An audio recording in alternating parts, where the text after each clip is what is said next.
자, 오늘 말씀을 같이 나누겠습니다. 열왕기상 19장 1절에서 5절까지만 보겠습니다. 열왕기상 19장입니다. 제가 봉독하겠습니다. 아합이 엘리야가 행한 모든 일과 그가 어떻게 모든 선지자를 칼로 죽였는지를 이세벨에게 말하니, 이세벨이 사신을 엘리야에게 보내어 이르되, 내가 내일 이맘때에는 반드시 내 생명을 저 사람들 중 한 사람의 생명과 같게 하리라. 그렇게 하지 아니하면 신들이 내게 벌 위에 벌을 내림이 마땅하니라 한지라.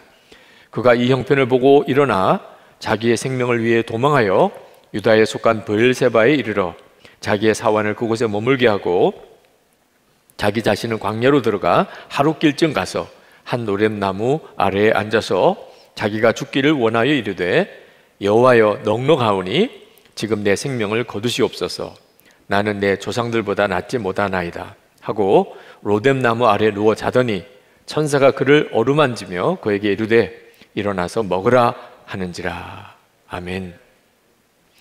오늘 아침에 그 컬럼을 쓰려고 기도하는데 너무나 선명하게 먼저 믿고 그리고 결과를 지켜보라, 그런 주님의 감동이 느껴졌습니다. 다들 어렵다고 하는 때잖아요. 바로 이때가 정말 믿음을 훈련하고 실험해 볼 수 있는 너무나 좋은 기회라고 생각이 들었습니다. 편안하고 다 잘 될 때는 사실 믿음의 증거를 얻기가 의외로 어렵습니다. 근데 지금은 다 어렵다고 할 때고 또 더 어려운 때가 올 거라고 예상하고 있는 지금이야말로 우리가 하나님을 정말 믿고 그리고 그 다음에 결과를 보는, 항상 순서는 그렇습니다. 되어지는 일을 보고 믿는 것은 믿음이 아닙니다. 그럼 뭐 누가 그걸 못해요, 그죠? 하나님의 역사가 나타나고 아, 하나님이 계신가 봐, 이런 믿음이야 누가 못 가져요.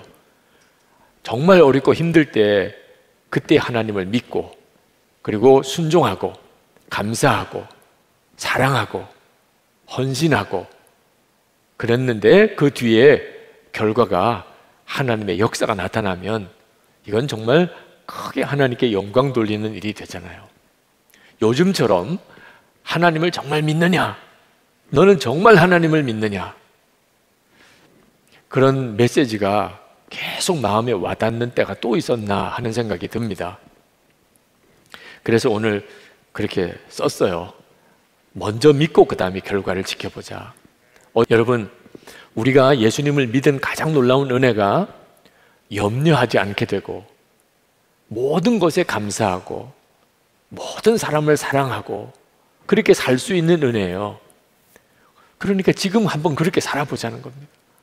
예수님을 믿었으니까, 그죠? 어떤 상황에 대해서도 염려하지 않고 그리고 모든 것에 감사하고 할 수 있는 대로 복의 씨를 심고, 복의 씨를 심어야 복의 열매도 맺어지는 거잖아요, 그죠? 믿음의 씨를 심고 감사의 씨를 심고 사랑의 씨를 심고, 그리고 이제 연말까지 6개월도 안 남았습니다. 연말에 가서 어떤 역사가 일어나는지를 보자는 거예요.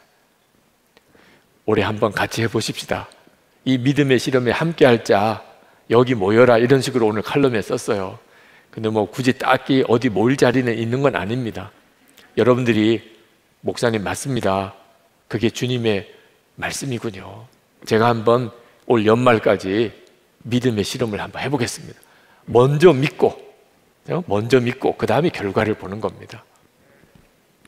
그런데 이렇게 믿음으로 살아보려고 할 때 꼭 좌절이 수시로 찾아옵니다. 아, 더 못하겠어, 여기까지가 한계인가 봐, 이제는 나는 지쳤어, 이런 상황이 옵니다. 우리가 믿음으로 한번 살아봅시다. 믿음으로 고백하고 염려하지 않고 오히려 감사하고 사랑만 하며 그렇게 한번 살아보겠습니다. 그랬는데 수시로 낙심이 오고 절망이 오는 거예요. 한 번은 성령 집회 때 기도 제목을 이렇게 써서 오셔서, 요즘에는 이렇게 대면해서 기도하는 일을 조심해야 할 상황이라 안수기도를 못 하는데 그때는 안수기도를 했었습니다. 다 이제 통성기도 할 시간에. 근데 어느 여성도님이 기도 제목을 써내셨는데 거기에 하나님, 여기까지인가 봐요. 그 기도 제목이 하나님 여기까지인가 봐요. 그 마음이 얼마나 낙심이 됐으면, 얼마나 지금 힘들면, 얼마나 절망이 되었으면 그냥 한 줄 무슨 사연인지도 없이 하나님 여기까지인가 봅니다. 그렇게 썼을까? 그런 일들이 우리의 삶 속에 믿음으로 살아보려고 할 때 옵니다. 뭐 중병에 걸린 사람, 나이가 너무 많이 들은 사람, 사업이 큰 실패를 겪었기 때문에만 그런 일이 오는 건 아닙니다. 다른 사람이 볼 때는 아주 좋은 형편인 것 같이 보이는데도 그런 절망이 확 마음에 올 때가 있습니다. 저도 수시로 하나님 그래, 여기까지인가 봅니다. 하나님 이제 더 이상 하기는 너무 어렵습니다. 그런 생각이 제게도 불현듯 들 때도 있었습니다. 성경에 보면 정말 놀라운 믿음의 사람들, 하나님의 종인 사람들에게도 그런 순간이 있었어요. 아브라함에게도 그랬습니다. 아브라함도 100세에 아들을 얻기까지 아브라함도 여기까지인가 봅니다. 그런 때가 여러 번 있었습니다. 모세도 그랬어요. 모세도 더 이상 하나님 저 못 견디겠습니다. 모세도 그랬어요. 다윗도 시편을 읽어보면 여기까지인가 봅니다. 그랬던 순간이 다윗도 많이 있었습니다. 엘리야가 그랬어요. 가장 많은 기적을 일으킨 선지자 중에 한 사람입니다. 엘리사가 횟수로는 더 많지만 아마 위대함으로 따지면 엘리야가 더 클지도 모르죠. 엘리야는 죽음을 보지 않고 하늘의 불병거에 실려서 승천한 사람이죠. 그 엘리야도 하나님 이제 끝났습니다. 저는 이제 더 이상 감당 못하겠습니다. 하나님 그냥 차라리 저를 죽여주세요. 그랬던 순간이 엘리야도 있었어요. 오늘 우리가 읽은 본문입니다. 근데 엘리야가 이렇게 절망했던 바로 직전까지는 상상도 못하던 일입니다. 이런 절망이 엘리야에게 올 줄은. 갈멜산에서 바알과 아세라 선지자 850 제사장과 그 사제들과 영적 싸움을 싸워 1대 850 엄청난 영적인 전쟁이 갈멜산에서 있었어요. 불을 붙여서 제단에다 불을 붙이지 않고 하늘에서 불이 내려서 재물을 불태우는 그런 영적 대결을 벌였습니다. 근데 엘리야의 제단에 하늘로부터 불이 내려서 그 제단의 재물이 다 불태워지는 놀라운 승리를 거두고 850 그 바알과 아세라 제사장 다 죽여버렸어요. 정말 통쾌한 승리죠. 그런 엄청난 승리를 거둔 선지자예요. 그리고 3년 반 동안 비가 안 온 이스라엘에 비가 내리게 한 그런 엘리야였어요. 자, 그런데 바로 그 다음에 이런 절망이 온 거예요. 왜 그랬을까? 엘리야는 왜 도대체 이렇게 절망한 것일까? 엘리야가 생각하기는 그 정도쯤 되었으면, 그러면 이스라엘 백성도 다 하나님께로 돌아오고 아합의 아내 왕비 이세벨도 이제는 하나님이 살아계신 걸 인정하고 회개하고 돌이킬 거라고 생각을 한 거예요. 그런데 웬걸 이세벨이 더 악에 받쳐가지고 내일까지 너를 반드시 죽일 거다, 그런 사신을 엘리야에게 보낸 거예요. 엘리야가 한순간에 그냥 낙심이 온 겁니다. 조금 전에 하늘로부터 불이 내려오고 850 그 우상 제사장들 다 죽였던 그 엘리야였는데도 한 번 두려움이 확 밀려오니까 내가 죽겠구나. 마치 마라톤을 뛰다가 골인했는데 1km만 더 가세요. 정말 그때는 감당을 못할 정도로 정말 무너진다고 그러죠. 여기까지 이렇게 왔는데 이것만이면 이제 끝났을 거야. 그런데 그 다음에 아직도 더 남았다고 생각할 때 순간적으로 엘리야가 마음이 무너진 것처럼 그렇게 마음이 무너져 버렸어요. 그리고는 하나님 앞에 광야로 도망 나가서 아주 조그만 로뎀 나무 밑에 거기서 하나님 그냥 나 죽여주세요. 나 이제 더 못합니다. 하나님도 보셨잖아요. 이러다가 그냥 나도 죽겠습니다. 다 하나님의 사람들은 다 죽었고 나만 남았습니다. 이제 그랬던 상황이 오늘 이 본문의 내용입니다. 자, 이 엘리야가 왜 이렇게 낭망을 하게 됐을까? 그리고 어떻게 하면 우리도 이런 낭만과 절망이 올 때, 혼자 남았다는 느낌일 때, 두려움이 사로잡을 때 어떻게 그때 이겨낼 수 있을까? 지금 이 자리에도 여러분 중에도 아마 그런 분들이 있을 거예요. 나는 더 못 견딜 것 같아요. 나 끝까지 믿음 지키기 힘들어요. 이제는 포기할까 봐요. 이런 생각 하시는 분이 이 자리에도, 지금 이 영상을 보는 분도, 나중에 이 말씀을 유튜브로 들으시는 분들 중에 그런 분들이 반드시 있을 거예요. 말씀을 준비하는데 누군지는 알 수가 없지만 그 사람을 위해서 말씀을 막 제가 풀어내는 그런 느낌이더라고요. 이유가 있습니다. 엘리야가 엄청난 기적을 행하던 선지자예요. 그랬기 때문에 그는 하나님의 역사를, 놀라운 기적, 정말 엄청난 사건들을 통해서 하나님의 역사를 보는 데 익숙해져 있었습니다. 그런데 실제로 하나님의 역사는 그런 엄청난 역사를 통해서도 나타나지만 전혀 그렇지 않은 상황에서도 하나님은 변함없이 하나님이시거든요. 근데 엘리야는 그런 놀라운 일들, 그 정도쯤의 기적이 일어났으면 그러면 뭐 변화가 일어나야 되지 않겠나, 그런 기대감이 무너지니까 그만 마음에 엄청난 낙심이 오게 된 겁니다. 우리로서는 잘 이해가 되지 않을 정도의 낙심이 온 거예요. 엘리야가 10절에 이렇게 하나님께 반응을 합니다. 제가 전능하신 하나님을 열심히 믿었고 하나님의 살아계심을 드러내는 큰 기적을 행하였지만 저 사람들은 절대 안 변합니다. 도리어 그들은 나를 죽이려고 합니다. 이게 이제 절망에 빠진 사람의 마음입니다. 하나님, 안 되는 거예요, 이건. 눈에 보이는 현실이 전부라고 생각이 들면, 그러면 절망적인 상황이 벌어지게 될 때 그만 마음도 무너져 버리는 거죠. 하나님께서 그 낙심했던 엘리야를, 천사를 보내서 그를 이제 회복시키십니다. 엘리야의 믿음 없음을 책망하지 않으시고 천사를 통해서 먹을 것을 주고, 그리고 그가 40일 동안 호렙산으로 하나님이 그를 이끄세요. 하나님의 성산인 호렙산에 가게 합니다. 호렙산에 있는 동굴 속에 들어갔어요. 거기서 하나님께서 엘리야에게 말씀합니다. 내가 이제 내 앞에 나타나게 될 거다.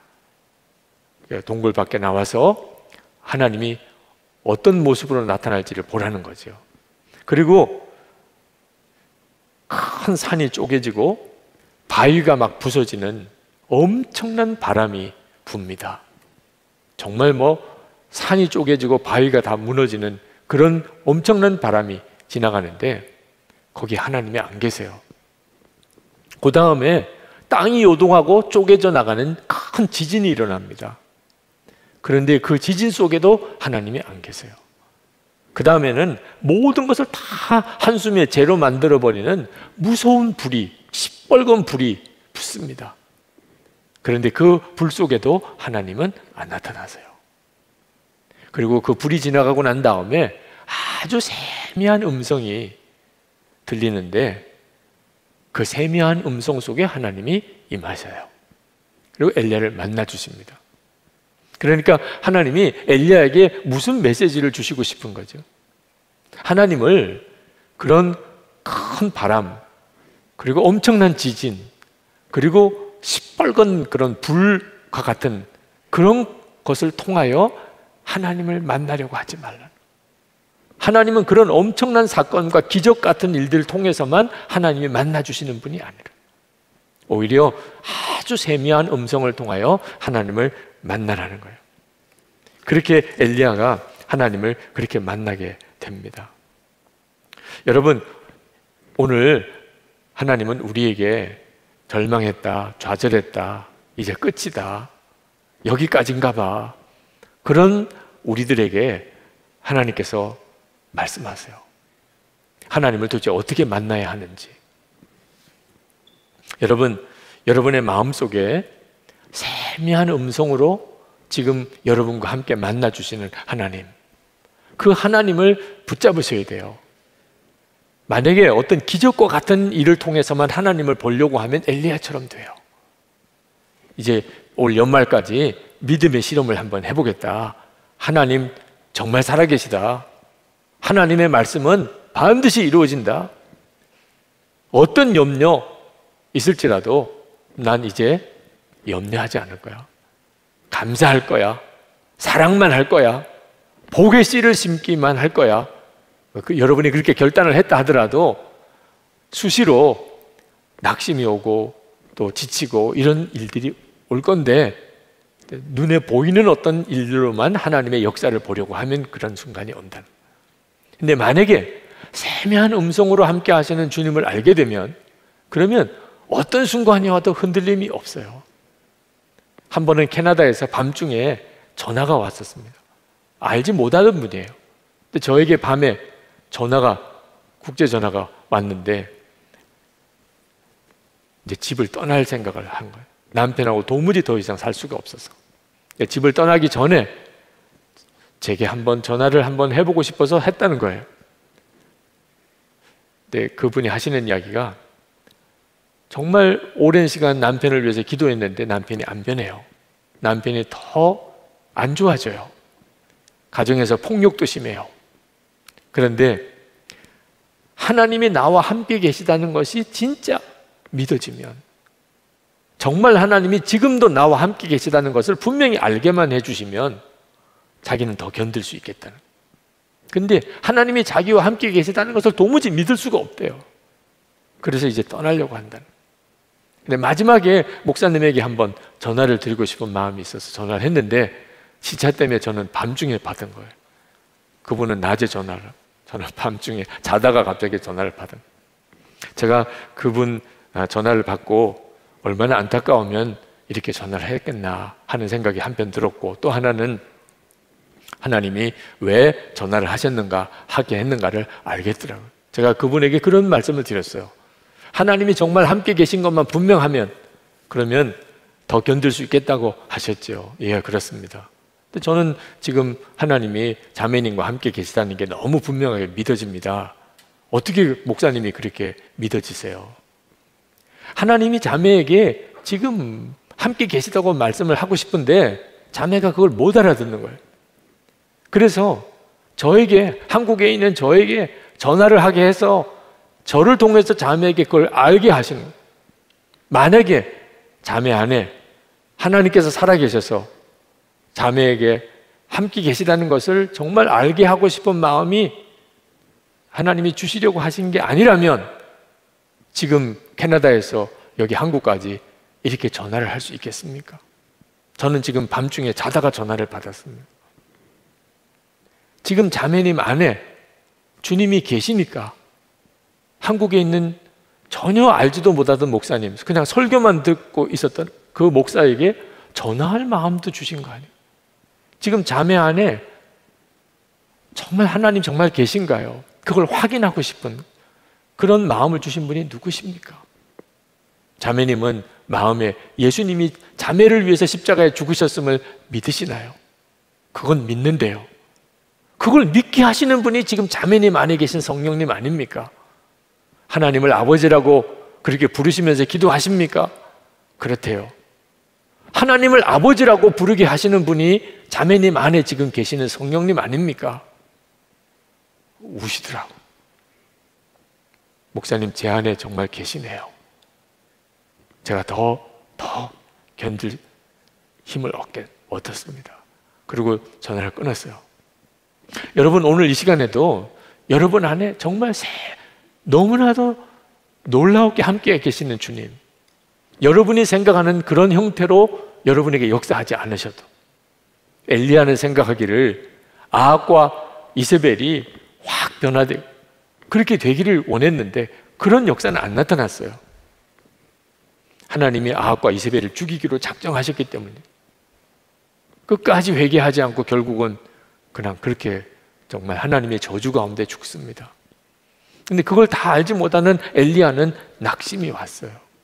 그렇지만 하나님은 하나님이 함께 계시는 증거를 그런 어떤 기적과 같은 것에서 보려고 하지 말고 마음에 세미한 음성으로 함께 하시는 거기서 하나님을 만나라는 거예요. 이건 우리들의 문제이기도 한 겁니다. 하나님은 엘리야에게 너 혼자 남았다고 너 그렇게 이야기하는데 18절에 가보면 바알에게 무릎 꿇지 않은 7,000명이 있다는, 엘리야로서는 깜짝 놀랄 일이에요. 그런데 우리가 여러분, 우리 눈으로 보고 귀로 듣는 것이 전부일까요? 우리가 보지 못하는 게 얼마나 많이 있겠으며 우리가 듣지 못하는 가운데 되어지는 일이 얼마나 많겠습니까? 하나님께서 말씀하시는 거예요. 엘리야, 너는 너 혼자 남았다고 생각하지만 지금 이 이스라엘 땅에는 7,000명이나 하나님의 사람이 있어. 지금도 여러분, 주님은 오늘 여러분의 모든 낙심과 좌절, 절망을 깨끗하게 없애주실 수 있으세요. 방법은 하나예요. 요한복음 15장 4절에 내 안에 거하라 나도 너희 안에 거하리라. 5절에 나는 포도나무요 너희는 가지라. 6절에 내 안에 거하지 아니하면 밖에 버려져 마르나니. 여러분, 오늘 이 시간에 예수님께서 여러분을 끝까지 믿음으로 살 수 있게 만드세요. 여러분 안에 계신 주님을 알게 하심으로, 아, 주님이 나와 함께 계시구나. 그러면 더 견딜 수 있는 거죠. 끝까지 믿음으로 나갈 수 있는 거죠. 여러분, 걱정과 근심이 참 많았는데 주님을 바라보면서 뜨겁게 찬송하고, 그리고 뜨겁게 기도하고, 그리고 말씀을 듣고, 그러면 마음과 생각이 확 바꿔지는 것을 경험하고 있잖아요. 여러분, 오늘도 성령 집회 오셔서 찬송하기 전과 찬송한 다음에 여러분의 마음이 똑같았나요? 통성 기도하기 전과 통성 기도가 난 다음이 여러분 똑같았나요? 주님은 지금 이 시간에 우리와 함께 계셔서 정말 역사하고 계세요. 우리의 마음과 생각을 바꾸고 계세요. 만약에 신앙생활을 무슨 올림픽에 출전하는 그런 운동선수처럼 그렇게 훈련하고 준비하는 것처럼 하라 그러면 그거 참 신앙생활도 무거운 짐이죠. 그런데 하나님이 우리에게 말씀하시는 신앙생활은요, 믿기만 하는 거예요. 믿기만 하는 거예요. 모든 것은 다 예수님이 십자가에서 다 이루셨어요. 마귀와의 싸움도 주님이 이기셨어요. 우리를 죄와 저주에서 완전히 구원하셨어요. 우리를 거룩하게 하시고 주님과 친밀히 동행하게 하시고, 그리고 세상을 이기게 하시는 것도 다 하나님이 하시는 거예요. 우리에게 원하시는 것은 믿는 거예요. 주님이 그렇게 하실 것이라는 것을 믿는 것뿐이라니까.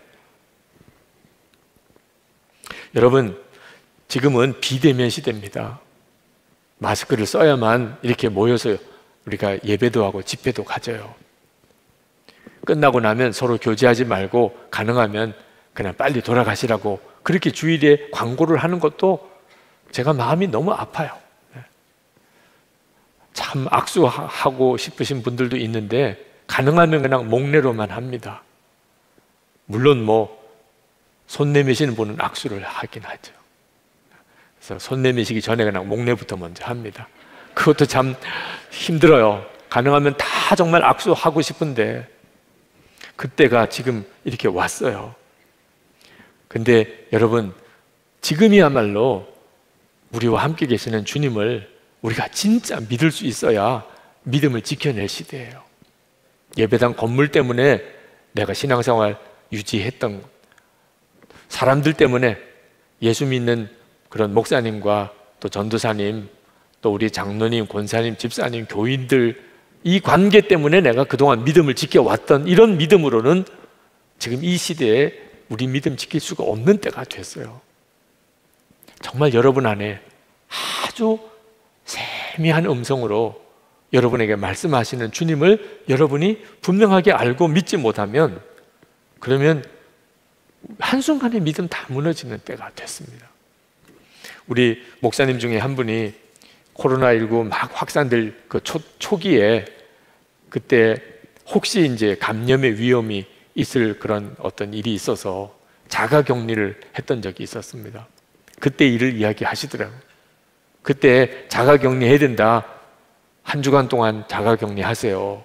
그랬을 때 어떤 마음이 들었냐면, 좀 주님과만의 시간을 좀 충분히 가질 수 있겠구나. 혼자만 있어야 된다니까. 그러니까 그런 생각도 했었는데, 그런데 실제로 한 주간 동안에 완전히 그냥 다 무너져 버렸던, 교회 출근도 안 하고 집에서만 혼자만 있으면 주님과 더 깊은 교제를 나눌 수 있을 줄 알았는데, 막상 그렇게 지내고 보니까 저녁에 일기를 쓸 때 맨 애들한테 내가 잘못했던 거, 아내 도와주지 못했던 거, 쓸데없는 시간 보냈던 거, 그렇게 그냥 마음이 무너진 내용밖에는 일기에 쓸 게 없더라는 거예요. 그동안에 그 목사님의 생각하기를 주님과 친밀히 교제하지 못하는 가장 중요한 이유가 너무 바빠서 그랬다고 생각했대요. 너무 교회 일이 바쁘니까 주님과 친밀히 교제하지 못했었다고. 내가 이제 좀 한가하면, 시간이 좀 많으면 주님과 친밀히 교제할 수 있을 텐데, 근데 이게 자가격리 상황이 딱 왔는데 안 되는 거예요. 너무 바빠서도 아니고 시간이 넉넉해서도 결정적인 이유가 아닙니다. 주님과 친밀히 교제하는 일은요, 바빠도 주님과 친밀히 교제가 되는 사람이 있고, 시간적으로 넉넉한 여유가 있어도 주님과 친밀히 교제가 안 되는 사람도 있어요. 결정적인 이유는 평소에 주님과 교제하는 것이 훈련된 사람과 아닌 것의 차이예요. 절대로 속으면 안 돼요. 너무 바빠서 주님과 친밀히 교제 못하는 거 아닙니다. 너무 바빠서 내가 일기를 쓸 수 있는 여유도 없는 것도 아니에요. 우리가 이 코로나19 사태로 우리의 영적인 민낯이 다 드러난 거예요. 예수님이 나와 함께 계시다는 것을 모르는 건 아니에요. 근데 실제로는 다 잊어버리고 사는 거예요. 예수님이 나와 함께 계시다는 것을 하루 종일 잊어버리고 하루 종일 사는 거예요. 그렇게 한 주간도 그렇게 사는 거예요. 매일 일기를 쓰자고 하는 이유는 주님이 나와 함께 계신 것을 항상 기억하자, 또 생각해보자, 잊어버렸다가도 다시 생각하자는 거예요. 여러분, 선교사님이 파송을 받아서 선교사 파송을 받아 떠날 때, 그때 파송 예배 드리고 그리고 이제 공항에서 출국하고 할 때, 그때 혼자라는 느낌이 확 든다고 그래요. 사실 그렇지 않겠어요? 파송 예배 드려요. 이제 당신은 선교사로 이제 파송합니다. 근데 우리는 파송 보내는 우리는 잘 못 느끼겠는데, 그 파송 받으시는 선교사님은 그때 뭔지 모르게 선한목자교회 성도들과 이게 딱 분리되는 느낌이 든다는 겁니다.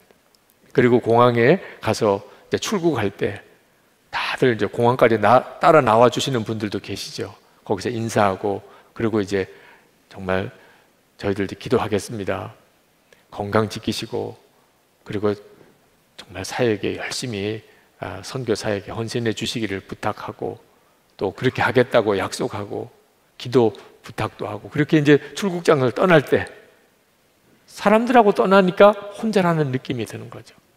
그 순간이 가장 어렵다는 거예요. 만약에 한 100명의 교인이 같이 선교사로 떠나면 어떨까요?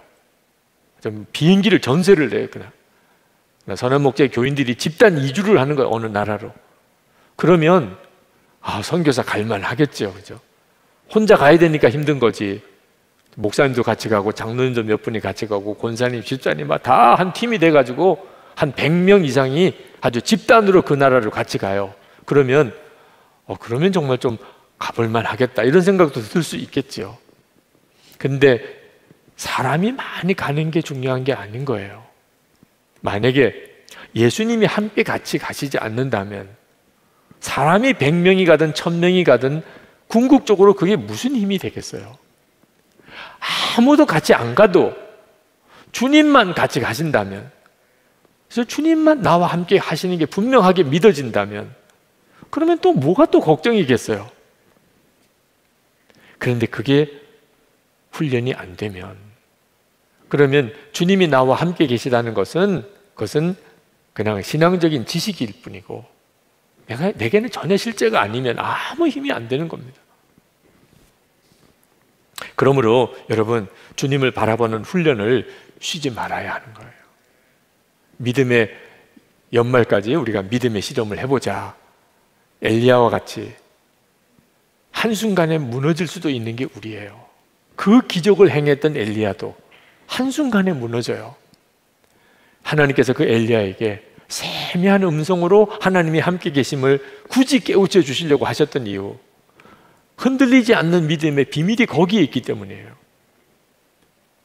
우리도 지금 우리 안에 계셔서 주님이 우리에게 말씀하십니다.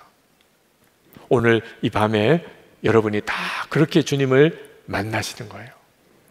주님은 오늘 여러분에게 분명하게 다 다른 말씀을 주님이 들려주시겠지만 여러분 안에서 계셔서 여러분에게 말씀하시는 것은 똑같아요. 어떤 분이 목사님, 저는 세미한 음성으로 주님을 만날 수가 없는데요. 그런 분이 있을 수 있어요. 제게 메일로 상담을 오신 분 중에도 그런 분이 있으셨어요. 목사님, 정말 주님의 음성을 들을 수만 있으면 좋겠다고.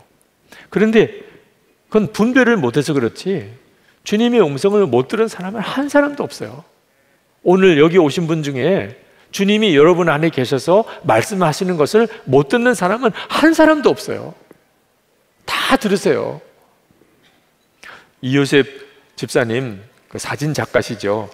이요셉 집사님이 작년 필리핀 코스타에서 그 어린 아이들, 학생들에게 주님의 음성을 듣는 것에 대한 말씀을 한 적이 있습니다.